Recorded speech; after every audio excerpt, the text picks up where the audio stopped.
Hi friends, welcome back to Birlas Parvai. இந்த வீடியோல நம்ம என்ன பார்க்க போறோம் அப்படினா எனக்கு ரிப்பீட்டடா ஒரு क्वेश्चन வந்து என்னோட YouTube கமெண்ட்லயும் இருக்கலாம் இல்ல மெயில்ல இருக்கலாம் இல்ல Instagramல இருக்கலாம். எனக்கு ரிப்பீட்டடா கேக்குற क्वेश्चन வந்து ஒண்ணு என்ன அப்படினா நான் இப்போதான் கார் ஓட்ட பழகி இருக்கேன். நான் இப்போ புதுசா ஒரு கார் வாங்கணும் அப்படினா எனக்கு எந்த கார் சூட் ஆகும் அப்படிங்கற ஒரு क्वेश्चन. சரியா? இதுக்கு ஒரு கிளாரிட்டி கொடுக்கலாம் அப்படிங்கிறதுக்காக தான் இந்த வீடியோக்குள்ள போலாம். வீடியோக்குள்ள போறதுக்கு முன்னாடி நம்ம சேனலை இன்னும் நீங்க சப்ஸ்கிரைப் பண்ணல அப்படினா சப்ஸ்கிரைப் பண்ணிக்கோங்க. பக்கத்துல இருக்க பெல் பட்டனை கிளிக் பண்ணிக்கோங்க. அப்பதான் நான் போடுற எஃபோர்ட் உங்களை வந்து ரீச் ஆகும். இப்போ வீடியோக்குள்ள போலாம்.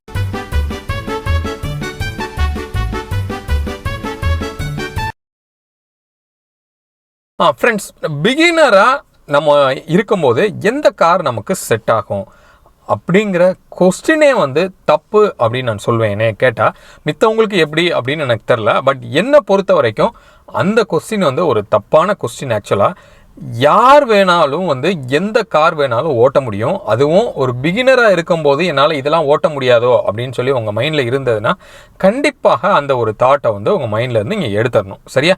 எந்த கார் நீங்கள் ஓட்டினீங்கனாலுமே வந்து 15 நாள் மேக்ஸிமம் 1 மந்தில் நீங்கள் வந்து நல்ல கம்ஃபர்டபுளாக அந்த காரை வந்து உங்களால் ஓட்ட முடியும்.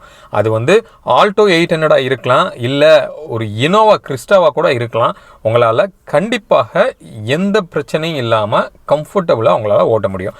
அப்போது உங்களோட கார் செலெக்ஷன் ப்ராசஸில் இந்த மாதிரி நான் ஒரு பிகினர், எனக்கு என்ன கார் சூட் ஆகும் அப்படிங்கிற அந்த ஒரு செலெக்ஷன் ப்ராசஸே என்ன பண்ணிடணும் அப்படின்னா உங்களோட லிஸ்ட்டில் இருந்து இங்கே ரிமூவ் பண்ணிடணும்.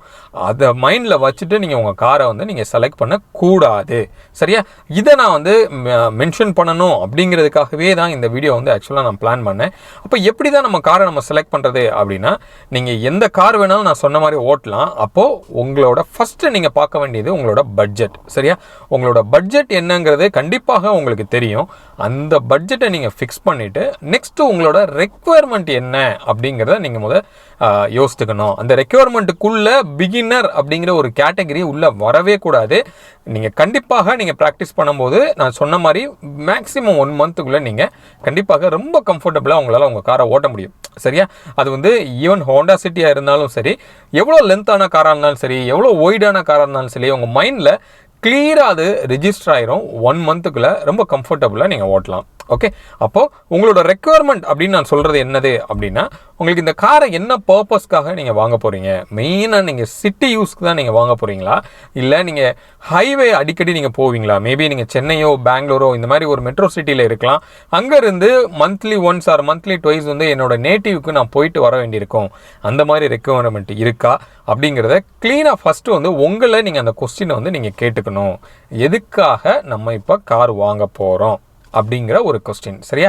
அந்த கொஸ்டின், அதுக்கப்புறம் நம்மளோட பட்ஜெட் எவ்வளவு, இந்த 2 கொஸ்டினை மட்டும் உங்களை நீங்கள் ஆன்சர் நீங்கள் கண்டுபிடிச்சிட்டிங்கன்னா உங்கள் காரை ரொம்ப ஈஸியாக நீங்கள் செலக்ட் பண்ணலாம். அதுக்கப்புறமா உங்களோட ரெக்குவயர்மெண்ட்டுக்கு ஏற்றாப்புல நம்ம எந்த செக்மெண்ட்டுக்கு நம்ம போகணும், நம்ம பட்ஜெட்டுக்கு எந்த செக்மெண்ட் வரும் அப்படிங்கிறத நீங்கள் ஃபஸ்ட்டு ஷார்ட் லிஸ்ட் பண்ணணும்.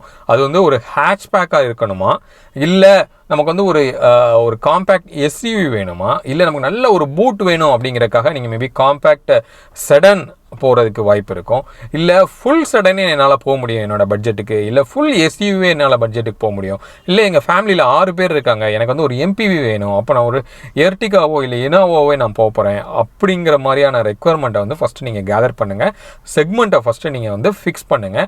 அதுக்கப்புறம் அந்த செக்மெண்ட்டில் இருக்கிற கார் என்னென்னங்கிறத நீங்கள் மார்க்கெட்டில் என்னென்ன இருக்குது நீங்கள் கோ த்ரூ பண்ணுங்கள். அதுக்கப்புறமா ஒரு 3-4 காரை வந்து நீங்கள் ஷார்ட் லிஸ்ட் பண்ணி அதை டெஸ்ட் ட்ரைவ் பண்ணி அதை ப்ளஸ் அண்ட் மைனஸ் நீங்கள் ரிவ்யூவில் பாருங்கள். அதுக்கப்புறமா காரை செலக்ட் பண்ணுங்க. இந்த ரிவ்யூ உங்களோட செலெக்ஷன் ப்ராசஸ்ல நான் பிகினர் அப்படிங்கிற ஒரு பாயிண்ட் அறவே இருக்கக்கூடாது. ஏன்னா அந்த 1 மாசத்துக்கு அப்புறம் இன்கேஸ் நீங்க பிகினருங்கிறதுக்காக சின்னதாக ஒரு காரை வாங்கிட்டு 1 மாதத்தில் கண்டிப்பாக நீங்கள் ஃபீல் பண்ணுவீங்க, நம்ம வந்து தப்பான கார் வாங்கிட்டோமோ, நமக்கு பட்ஜெட் இருந்தும் நம்ம வந்து பிகினருங்கிறதுனால வந்து நம்ம இந்த கார் வாங்கிட்டோம் அப்படின்னு சொல்லி கண்டிப்பாக நீங்கள் ஃபீல் பண்ணுவீங்க. ஓகே, அப்போ வந்து அதே மாதிரி ஒரு சிலர் கேட்பாங்க, யூஸ்டு கார் நான் வந்து பிகினருங்கிறதுனால தான் நான் யூஸ்டு கார் போகிறேன் அப்படின்னு சொல்லுவாங்க. அதுவும் தப்பு. உங்களுக்கு பட்ஜெட் அலோவ் பண்ணிச்சு அப்படின்னா கண்டிப்பாக நீங்கள் புது காரே நீங்கள் போகலாம். உங்களுக்கு வந்து ஒரு ஸ்ட்ரெஸ் ஃப்ரீயான ஒரு ஜேர்னி அந்த ஸ்பேனை வந்து என்ஜாயபிள் ஸ்பேனை வந்து உங்களுக்கு அது கொடுக்கும். சரியா? ஸோ இதுக்கும் மேலே ஒரு விஷயம் செலெக்ஷன் கேட்டகரியில் உங்களுக்கு இருக்கும். என்ன அப்படின்னா, நம்ம வந்து கார் வாங்கணும் அப்படிங்கிறது கண்டிப்பாக மோஸ்ட் ஆஃப் த பாய்ஸ்க்கு, அதாவது கேர்ள்ஸுக்கு எப்படியோ எனக்கு தெரியாது, பட் ஒரு பாய்ஸ் அப்படின்னு நம்ம எடுத்துட்டோம்னா நமக்கு வந்து கார் வாங்கணும் அப்படிங்கிறது கண்டிப்பாக ஒரு கனவாகவே இருக்கும் இல்லையா? நம்ம வந்து ஒரு நல்ல ஏர்ன் பண்ணணும் அப்படிங்கிறதே நமக்கு என்ன பண்ணியிருப்போம், அந்த கார் வாங்கணுங்கிறதுக்காகவே அப்படிங்கிற மாதிரியெல்லாம் நம்ம மைண்டில் வந்து ஃபிக்ஸ் பண்ணியிருப்போம். அப்போ நம்ம ரோட்டில் பார்க்கும்போது பல வருஷமாக நமக்கு வந்து ஒரு கார் மேலே ஒரு மிகப்பெரிய ஒரு லவ் வந்து க்ரியேட் ஆகும். ரோட்டில் அந்த கார் பார்த்தாவே நம்ம மனசுக்குள்ளே வந்து ஒரு மாதிரியான ஒரு சேஞ்ச் வந்து உங்களுக்கு க்ரியேட் ஆகும். அந்த மாதிரி இன்கேஸ் உங்கள் மைண்டில் ஏதாவது கார் இருக்குது அப்படின்னா நீங்கள் பிளைண்டாக நீங்கள் என்ன பண்ணலாம் அப்படின்னா அந்த காரை வந்து நீங்கள் செலக்ட் பண்ணலாம். அந்த கார் வந்து என்ன ப்ளஸ்ஸோ என்ன மைனஸோ எப்படி வேணாலும் இருக்கலாம். பட் அந்த கார் வந்து உங்களோட லைஃப்பில் வந்து ஒரு பெரிய ஒரு சேஞ்சை வந்து அது கொண்டு வரும்.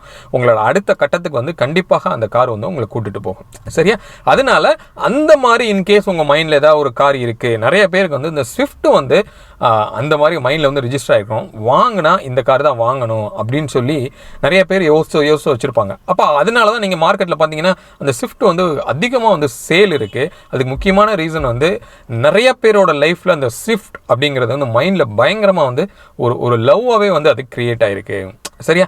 நான் எக்ஸாம்பிளுக்கு சொல்கிறேன். ஸோ அது மாதிரி உங்களுக்கு மேபி வந்து என்ன இருக்கலாம், வேறு ஏதோ ஒரு காராக இருக்கலாம். மேபி உங்களுக்கு வந்து ஒரு ட்ரைபர் பிடிச்சிருக்கலாம். அந்த ட்ரைபர் காரை பார்க்கும் போதே உங்களுக்கு வந்து ஒரு மாதிரியான ஒரு ஃபீல் கிடைக்கலாம்.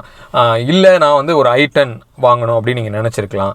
ஸோ இது மாதிரி உங்களுக்கு என்ன பிராண்டாக இருந்தாலும் சரி, என்ன காராக இருந்தாலும் சரி, எல்லா கார்லேயும் ப்ளஸ்ஸும் இருக்குது, மைனஸும் இருக்குது. எந்த கார்லேயும் மைனஸே இல்லை. நீங்கள் 1 கோடி ரூபா கொடுத்து வாங்கினா கூட அதில் வந்து மைனஸ் கண்டிப்பாக இருக்கும்.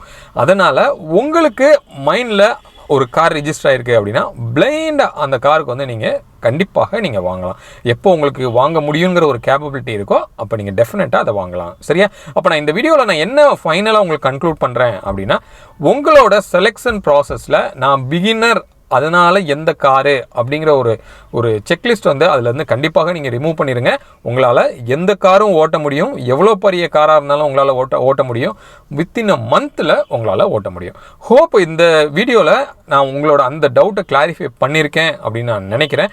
மீண்டும் அடுத்து வேறு ஒரு வீடியோவில் உங்களை சந்திக்கிறேன். அது வரைக்கும் உங்களிடமிருந்து விடைபெறுவது உங்கள் பிர்லா. பாய்.